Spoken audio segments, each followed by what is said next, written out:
ની અંદર એમાંય વિશેષ ગુજરાત રાજ્યની અંદર જે વાવ-થરાદ જિલ્લો જાહેર થયો અને ભારત પાકિસ્તાનની સીમા પર જે આજે એક સુંદર અવસર હિન્દુ સમાજ માટે કે થરાદ સર્કલની અંદર ગુજરાત સરકાર દ્વારા જે ગૌ માતાની પ્રતિમાનું જે અનાવરણ કરવાનું છે એનું આજે કળશની સ્થાપના કરવામાં આવી।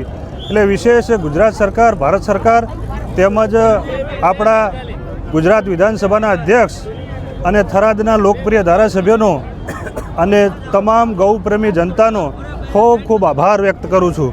આ અવસર એક રાષ્ટ્રીયને અને ભારતને એક સંદેશારૂપ છે કે હજુ પણ વધુ ગૌ માતાની સેવા અને સાર્થક કરે, અને સરકારનો પણ ખૂબ ખૂબ આભાર।